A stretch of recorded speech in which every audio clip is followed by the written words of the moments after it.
Tšau kõigile, uus päev, uus episood, toimetame siis Mersuga edasi. Kes ei ole näinud, siis esimeses episoodis juba ühtest tegime, said valmis siis seinad, põrand, duširuum osaliselt, nipet-näpet veel ühesõnaga. Mingid asjad on juba vaikselt tehtud, aga väga palju on veel teha. Eks hakkame vaikselt edasi nokitsema. Selles episoodis ma loodan, et saame laega ühele poole, duširuumiga mingisuguse karkassi paika ja äkki ka juba siin mingisugust tagumist voodiosa hakkab äkki juba lahendama. Aga eks näis, mis elu toob ja mis päriselt jõuab tehtud ja mida mitte. Esimese järguna ma siin tegelikult tegelengi selle sama duširuumiga. Lõikan siia sisse ukseava, mõtlen, kuidas neid seinu kinnitada.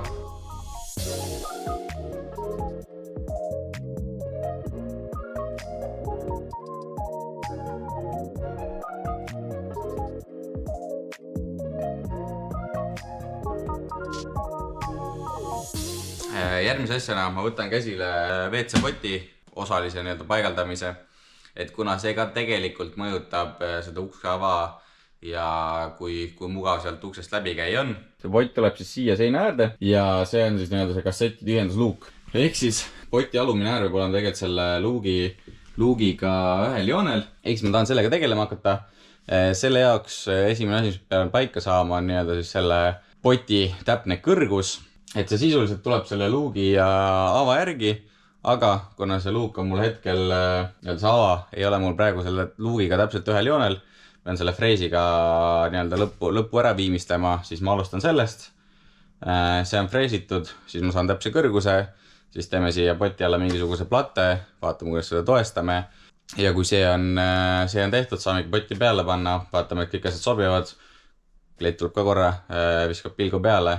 Meeldib, sobib ja kui sellega on hästi, siis vaatame juba edasi. Vahepeal on toimunud siis järgmine plaani muudatus selle vetsuluugiga, et alguses mul oli plaan siia siis panna see plekk ja see mustaks värvida, aga kuna mul oleks vaja siia niikuinii mingisugune paksus leiutada, et see raam ilusti kinni hoiaks, ma hakkasin ringi vaatama meil garaažis ja ma leidsin mingist haagise ilmselt aknast on välja lõigatud selline sandwich paneel ja see on mõõtudelt täpselt paras, et ta sobib perfektselt siia kõrguse mõttes ja see raam teeb teda väga ilusti hoidma. Ehk tundus oluliselt parem mõte see paika panna, seda kasutada selle pleki asemel ja ühesõnaga lõiksingi sealt selle välja, värvisin hoopis selle tükki välja. Nüüd siin karestasin natuke pindu, panin krunti ja nüüd paneme siia veidi butüüli vahele, et siit kuskilt vesi ei saaks sisse ronida ja paneme raami peale, paneme ta lõplikult külge ära ja siis võikski lugeda vetsuluugi tehtuks. Nii, väike side project kiirelt vahele, et siin auto peal on ja jääb Maxfani katuseluuk. Sellega oli aga probleem, et see laseb vett läbi ja tegelikult kui vaadata, aga kaamera ära näeb paremini, siis eriti on problemaatilised need kruvikohad, mis siin on olnud. Et absoluutselt iga kruvikoha ümber on kerge rooste. Pluss mis kaamerasse ilmselt väga ei jää, siis tegelikult need servad, metalliservad on ka tegelikult veidi roostega. Katusel korra näitasin ka, et siin on need klotsid liimitud selle luugi külge, mis siis täidavad katusel need vahed ära. Ja paar tükki ma võtsin küljest ära, aga ma võtan ühega ilma timelapsita maha, et te näeksite, kui oluline on korralik liimimine ja korralik eeltöö liimimisel. Et siin ei ole lihvitud, ilmselt ei ole siis ka krunti pandud, aga ma arvan, et lihvimine on põhiprobleem. Et on praegu lisaks kruvidele kinni. Ma otsin need kruvid siit liimi alt välja, laseme kruvid välja.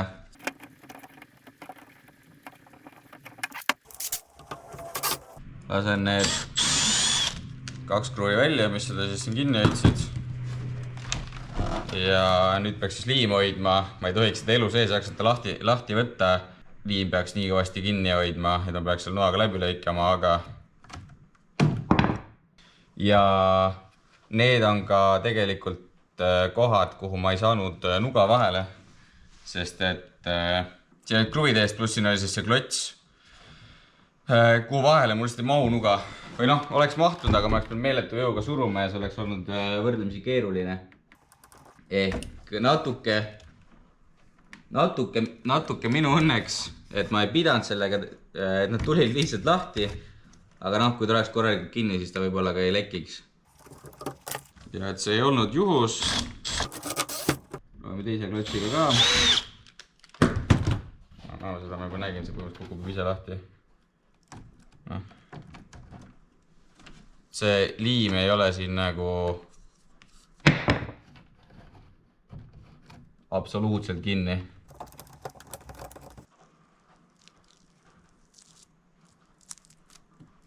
Te ilmselt ka nägite, kuidas see liim oli kinni siis katuse küljes, et sealt elu sees ma oleks seda niimoodi sõrmega tõmmates lahti saanud, et seal ma pidin seda nagu reaalselt lõikama lahti. Ehk siis siin on selles osas on ikkagi väga halba tööd tehtud. Seega praegune plaan on siis, ma teen kõik need pinnad siin puhtaks, lõikan üle liigse liimi maha, nii palju kui saab, pinnad puhtaks, kõik need roostekohad lihvib selle rooste maha, teeb kõik puhtaks, värvib kõik üle, luugi puhul samamoodi kõik vana liim maha, puhtaks, krundime kõik uuesti plastikukrundiga üle ja siis liime selle katseluugis uuesti peale. Ja siis on kindel, et me ei pea selle rooste pärast siin muretsema, see ei tee siin mingit halba ka 10 aasta pärast või veel pikema aja pärast. Ja me teame, et see luuk on 100% veekindel ja saame muude töödega edasi minna.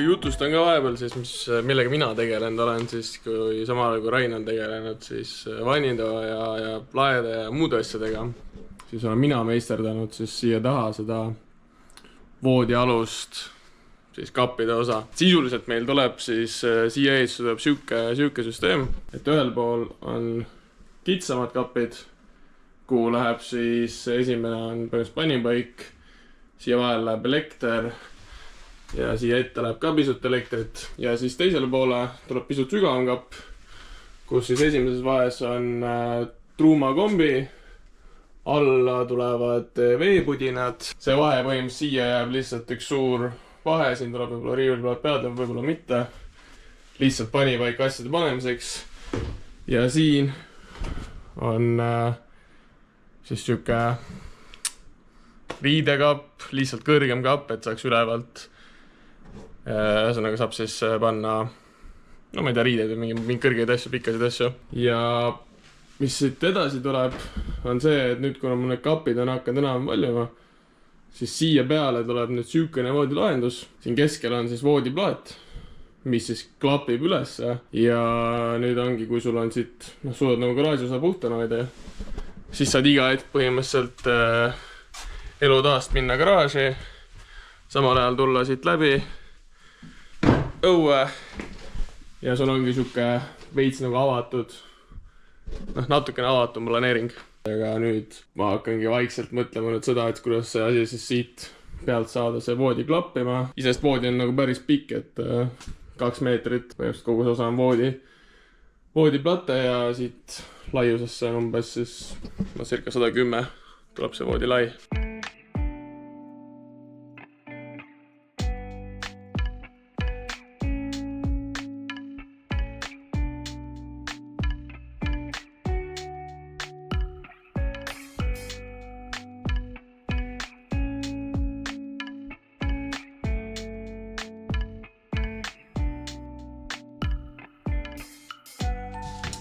oleme laega nüüd nii kaugele jõudnud, et on aeg laekate paika panna.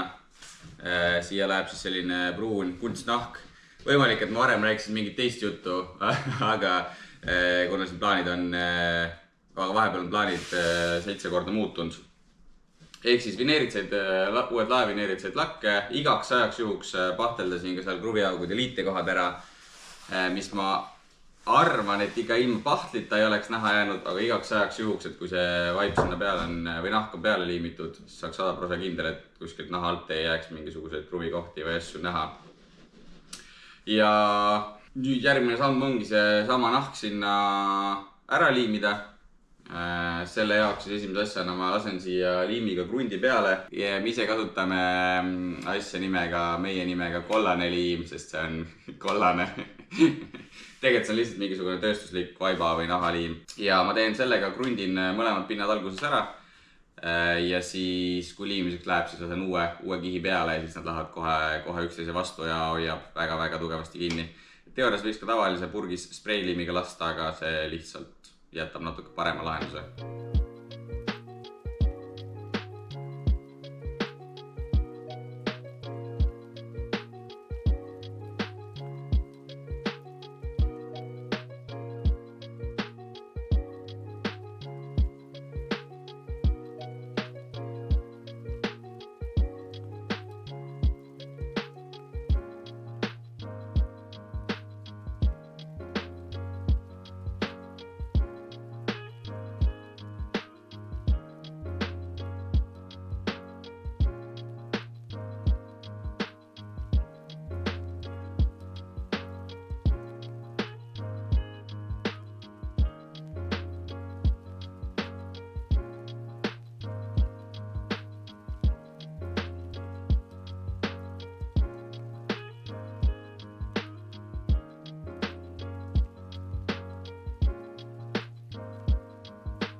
Nagu näha, siis sai nahk kenasti lakke.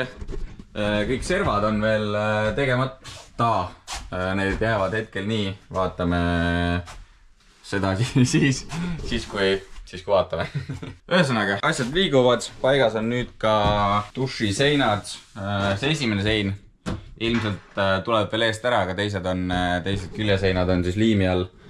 Et see esine on, ühesõnaga, lihtsam on see kappa asju sisse teha, kui see seina saab ära võtta ja meil ei ole otseselt põhjustada veel kinni ja liimida või paika panna. Ja seda ilmselt ei jäänud üldse kaamerasse, aga ma tegin siia veel ühel pool on vineerist, teisel pool on siin nurkadest ja sinna taha tulevad ka nurkadest. Tegin veel sellele duši alusele toed, et need servad siin kuidagi alla murduda ei saaks mingis X olukorras. Ja nüüd järgmiste sammudena ma tegelikult hakkangi tegelevan edasi duširuumiga. Paneks selle aluse siia nüüd lahtselt paika ja hakkaks vaatama, siia nurka tuleb selline sisuliselt kapi peale kraanikauss, võib-olla selles ka midagi. Tahaks duširuum võimalikult kiiresti valmis saada, sest see on kõige siukene kahtlasem ruum. Seal on kõige rohkem asju, mis võivad valesti minna.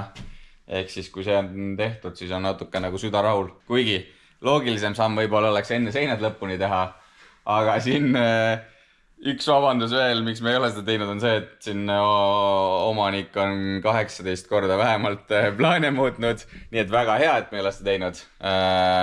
Eks näis, või eks te näete, mis siin päriselt saama hakkab. Aga hetkeplaan on siia lakke ikkagi nahk panna ja siis siia tulevad uued tükid, uus seinatükk ja ukse külge samamoodi uus tükk. Ehk siis võib-olla ma video algus rääkis, et ülihea, et saab vanu tükk ära kasutada. Praktika on ikkagi see, et kõik tuleb uus ja võib-olla see on ka tegelikult mõistlik, võib-olla lõpptulemus tuleb selle võrra parem. Aga ühesõnaga, ma hakkan dušiga edasi tegelema, siin maadleb voodiga ja eks siis näis, mis see järgmine update jälle on.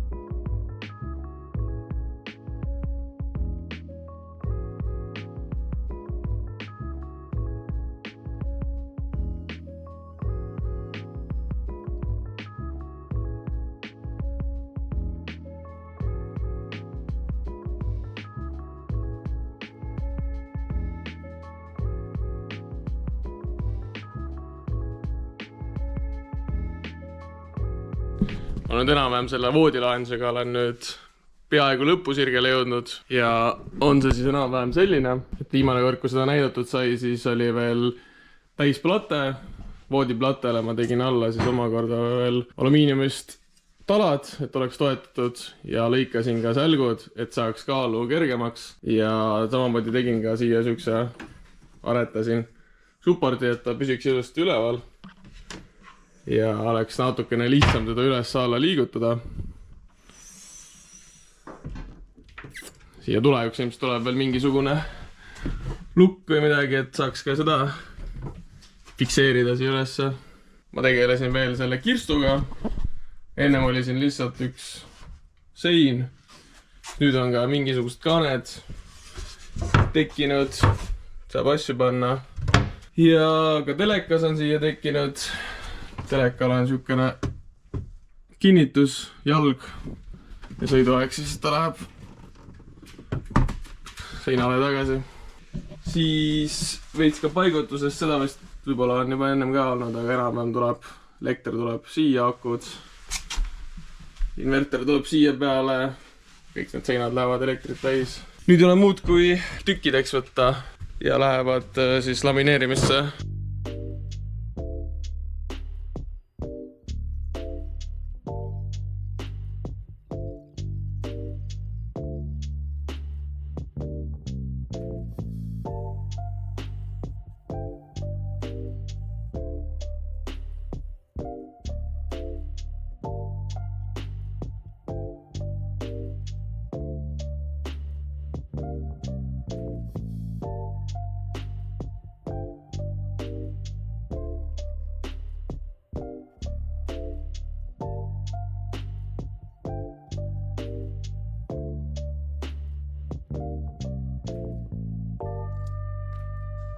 Ja ma olen ka nüüd jõudnud oma asjadega, või noh siis vannitoaga täpselt sama kaugele kui Siim. Ehk siis kõik on, tükid on põhimõtteliselt valmis. Selline asi siis, üles tuleb siis kraanikauss segisti. Siia vasakule äärde tuleb veel iluriba, mis siin praegu maas vedeleb. Teisel pool on ka iluriba. Siis siin keskel on nii-öelda luuk, kus näeb siis siia alla. Et sealt hakkavad jooksma kõik torud, õhutorud, kaablid, asjad, mis siis lähevad siit ette nii-öelda kööginurka või siis lihtsalt taha kuhugi sinna elektriruumi. Sinna läheb luuk peale, luuk on ka olemas ja siis siia alla niimoodi ühele kõrgusele tuleb üks sügavam sahtel ja siis see ülemisse vahesse tuleb kaks kitsamat sahtlit. Ja need tükid on ka kõik valmis, riiulis ootavad, ei ole neid kokku pannud. Võtan nüüd ka need tükid, mis siin on, kisun kõik laiali, käin ilmselt veel korra lihtmasinaga üle ja märgistan ära, mis tükid on, et pärast endale elu natuke lihtsam oleks ja siis lõikame laminaadid neile, viime naabritele, loodetavasti neil on lähiajal aega laminaadid peale panna ja mingi hetk siis peale seda saame need ära freesida ja kantimisse saata ja siis lõpuks saame selle asja kokku panna. Ehk siis see on nüüd siin ilmselt nädalaks 8 on võib-olla see pausi peal, kui sellega nii-öelda see naabritele üle antud, ehk siis näis, mis see järgmine projekt nii kauaks on.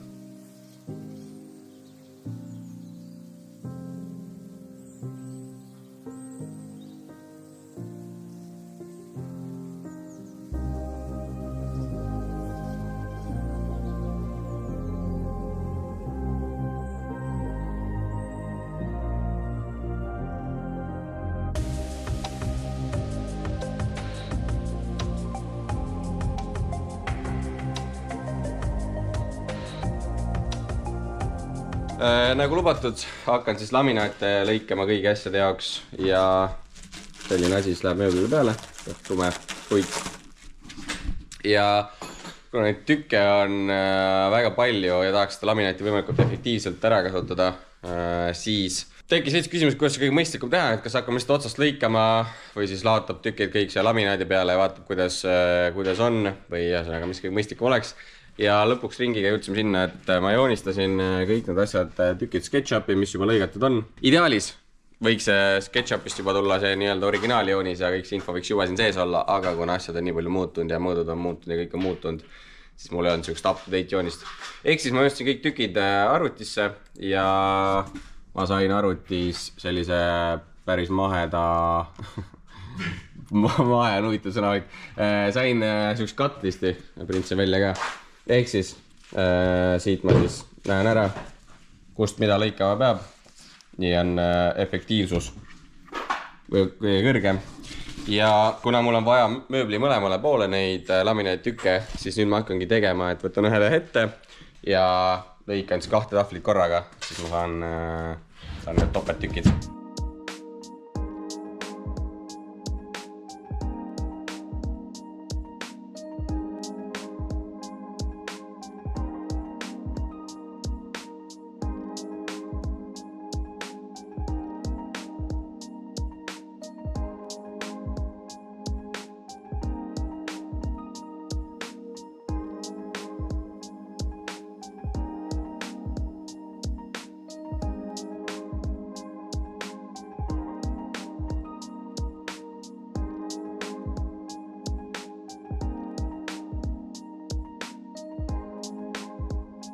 Saime nüüd kõik laminaadid lõigatud, ladusime need siia aluse peale ära.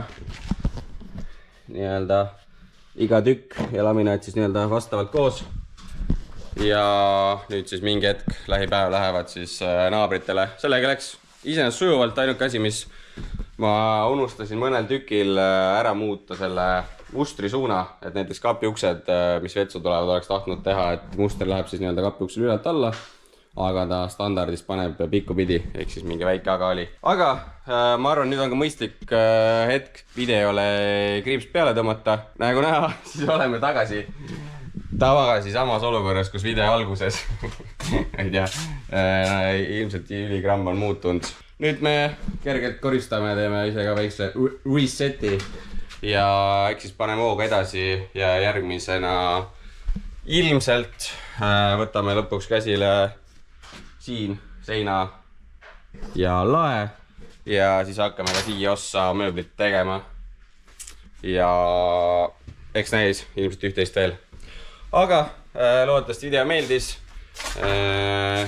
pange like, pange subscribe ja mis seal ikka, järgmise videoni.